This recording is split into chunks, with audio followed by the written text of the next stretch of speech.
It's you, loving so easy to do. It's easy, baby. Oh, think that I'm falling for you. It's easy. Another Sunday afternoon, and I'm still in bed with you. Nothing else I wanna do. Order from that place you like.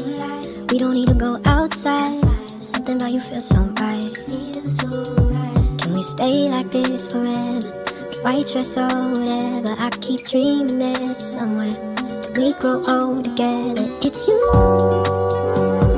loving so easy to do. It's easy, baby.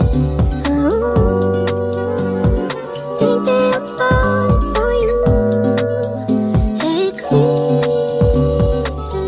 Met you at the right time. See you and I'm still excited. Sitting in the shit of mine.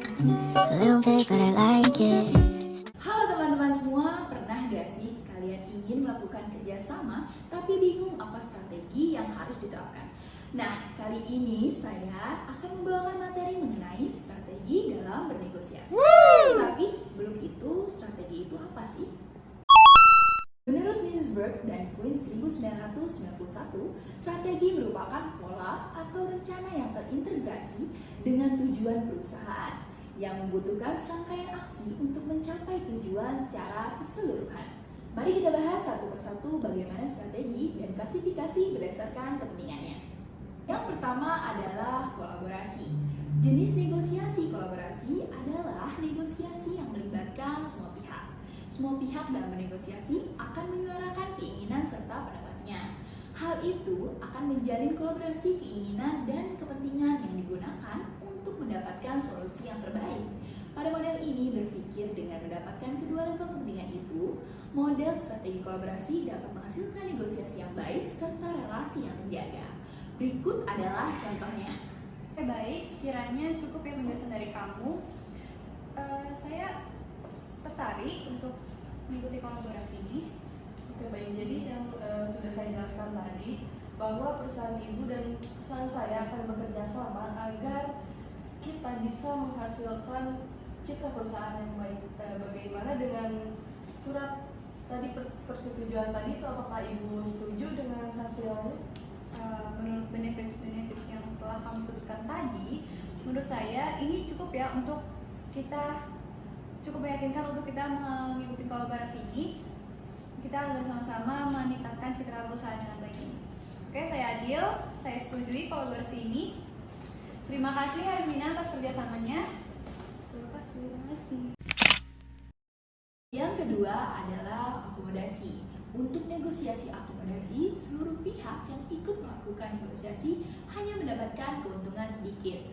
Bahkan, hal ini akan membuat pihak lawan mendapatkan keuntungan yang lebih besar. Akomodasi merupakan strategi negosiasi dengan pola mengalah terhadap hasil yang diinginkan dengan membuat pihak lain merasa senang atau menghindari konflik.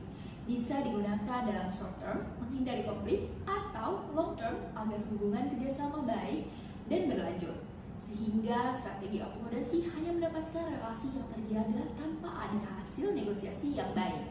Contohnya seperti pada video berikut ini.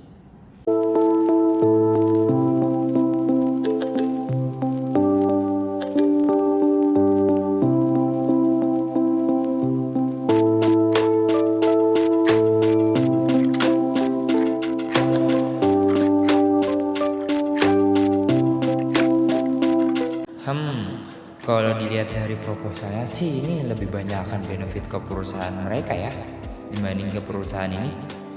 Tapi kalau misalkan nggak di ACC, nanti bakal ada konflik dan hubungan kerjasamanya bakalan stop sampai sini. Padahal perusahaan ini masih membutuhkan perusahaan mereka. Jadi ya udahlah di ACC aja deh. Jadi bagaimana Pak? Apakah Bapak setuju dengan kerjasama yang akan dilaksanakan dengan perusahaan kami? Oke, atas beberapa benefitnya saya setuju dengan melakukan kerjasama. Terima kasih Pak. Yang ketiga adalah kompetisi. Jenis negosiasi ini melibatkan kepribadian kompetitif yang dimiliki oleh sang negosiator. Negosiator yang kompetitif sangat berorientasi pada hasil, fokus, dan juga tegas, dan mereka seringkali bisa menjadi agresif. Model ini hanya mengejar keuntungan pihaknya sendiri, mengetahui kebutuhan atau tujuan pihaknya sendiri, namun tidak menjabarkan secara jelas atau secara sengaja disalahartikan agar pihak lain tidak mengetahui tujuan yang sebenarnya. Kedua belah pihak biasanya menggunakan ancaman atau bluffing dengan menggunakan cara yang tidak baik, berusaha superior dibandingkan yang lain. Pada model ini menghasilkan hasil yang baik, namun relasi akan menjadi kurang baik. Berikut adalah contohnya. Oke, jadi di sini untuk bernegosiasi dengan perusahaan lain, kita harus benar-benar cari tahu cara kita agar benefit kita lebih banyak. Dan kita di sini harus beberapa kita bukan manipulasi sih, seperti penjelasannya kita tidak menjabarkan secara jelas, sehingga mereka ini tuh akan salah mengartikan. Jadi apa yang ada di naskah perjanjian ini akan mereka salah artikan, sehingga benefit itu akan datang kepada kita lebih banyak daripada perusahaan mereka. Jadi pokoknya kita harus fokus sama benefit yang kita terima lebih banyak daripada benefit yang mereka dapatkan. Oke, baik. Saya setuju. Oke, dengan hal ini selanjutnya kita harus merancang proses yang agar kita bisa dapatkan benefit yang lebih banyak untuk perusahaan kita sendiri. Benar. Jadi kita harus bagaimana cara kita, tujuan kita tuh jangan sampai mereka tuh tahu tujuan kita sebenarnya. Baik, setuju. Penting kita harus memanipulasi data. Gitu. Oke, baik. Saya kira cukup. Pak, Oke. terima kasih. Terakhir adalah strategi menghindar. Strategi ini bisa digunakan sebagai dampak kegagalan memilih strategi yang tepat dalam negosiasi. Akibatnya, pihak-pihak yang berselisih pada akhirnya tidak mendapatkan hasil yang diharapkan sama sekali. Strategi ini biasanya dipakai dalam dua situasi. Yang pertama, ketika suatu pihak yang sudah mendapatkan beberapa alternatif solusi dari pihak lain yang lebih menguntungkan, sehingga melakukan negosiasi dengan pihak yang penawarannya lebih rendah dianggap tidak efisien dan hanya buang-buang waktu. Kedua, ketika suatu pihak tidak dalam situasi yang menguntungkan, jauh lebih inferior dibandingkan pihak lawan, sehingga dikhawatirkan dengan melakukan negosiasi akan mendapatkan hasil yang buruk. Maka, mode strategi ini tidak mendapatkan hasil yang baik dan juga tidak mendapatkan relasi yang baik pula. Video seperti pada berikut ini. Baik, sebenarnya harusnya kita tidak melakukan kerjasama dengan perusahaan yang ini, karena ketika kita mendapatkan perusahaan yang ini, kayaknya benefit kita akan lebih kurang. Nah, kita juga sudah ada beberapa perusahaan yang menjadi alternatif.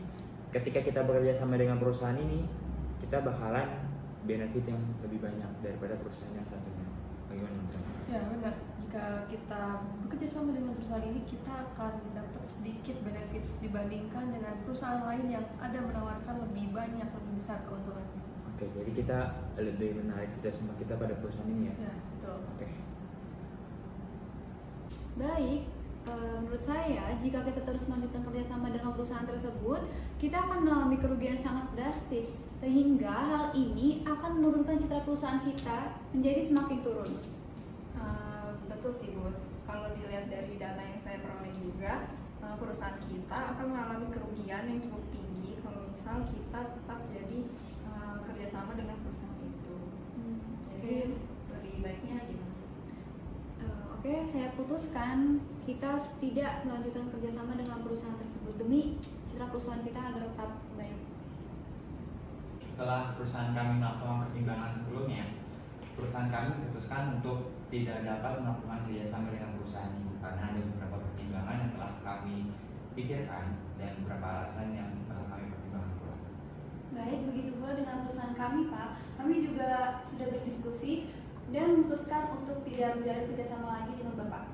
Oke, baik. Mungkin mohon maaf sebelumnya sekali lagi. Saya juga minta maaf, Pak. Nah, itu dia teman-teman mengenai strategi dalam bernegosiasi. Semua strategi dapat diterapkan sesuai bagaimana kita menyikapinya. Jadi, menurut kalian yang lebih baik yang mana sih?